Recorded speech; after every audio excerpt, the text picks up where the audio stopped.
I believe everybody uses personal care products. However, I also believe nobody will notice and learn what are in their personal care products. In this video, I'm going to inform you about a specific chemical that almost exists in every personal care product. And I sincerely hope after this talk, you can learn something about this chemical and how does it affect people's health. This mysterious chemical is dibutyl phthalate. Sounds unfamiliar? That's not a problem, since you're getting in touch with this chemical every time when you use personal care products like shampoos and conditioners, lotions, hair growth formulations, antiperspirants, and sunscreen. Even patents relating to gum, candy, and pharmaceuticals take an orally proposed DBP as an ingredient. The dibutyl phthalate, or DBP, is used mainly in nail products as a solvent for dyes and as a plasticizer that prevents nail polishes from being brittle. And as a member of the phthalate family, DBP are also used as fragrance ingredients in many other cosmetics. But consumers won't find these listed on the label. Fragrance recipes are considered trade secrets, so manufacturers are not required to disclose fragrance chemicals in the list of ingredients. DBP is also commonly used in polyvinyl chloride plastic, PVC, to render it flexible. What is surprising is that many major companies also include DBP in their ingredients, with multiple patents are L'Oreal, Lever Brothers, and Maybelline. How can you imagine these famous brands include deadly toxin in them? The chemical formula for DBP is C16H22O4.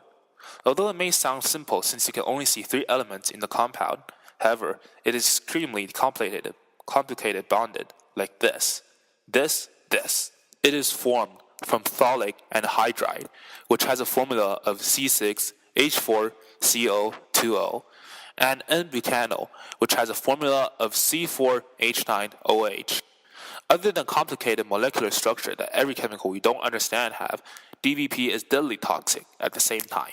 DBP is absorbed through the skin, and according to Jandra Unar's paper, DBP can enhance the capacity of other chemicals to cause genetic mutations, although it has not been shown to be a mutagen itself.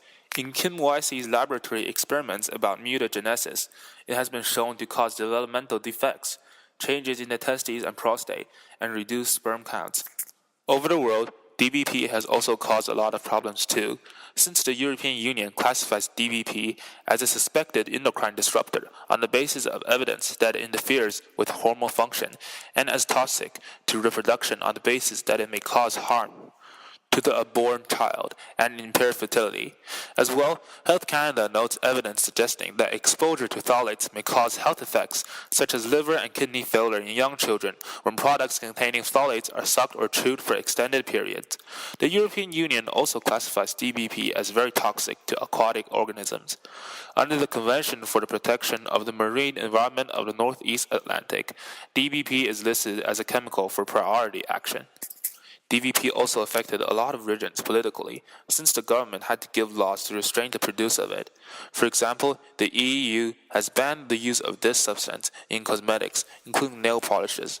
The use of DBP has also been restricted in the European Union for use in children's toys since 1999. On the other hand, in the United States, DBP was added to the California Proposition 65 list of suspected teratogens. A teratogen is an agent which can cause a birth defect. It is usually something in an environment that the mother may be exposed to during her pregnancy. In November 2006, DBP was also permanently banned in children's toys in concentrations of 1,000 ppm or greater under Section 108 of the Consumer Product Safety Improvement Act of 2008, CPSIA. Under all these restrictions and limitations, an environmental release of just 10 pounds of DBP must be reported to environmental authorities under the Superfund law. However, sarcastically, the cosmetics industry, in contrast, still puts hundreds of thousands of millions of pounds of DBP into nail polish each year, with no requirement for safety testing or reporting to anyone. We cannot stop the company from producing personal care products with DBP, but we can determine what we want and what we don't want. I hope after this Green Chem TED Talk, you can learn some basic information of this chemical, dibutyl phthalate. However, what's more to learn is how to protect yourself and choose the safety product.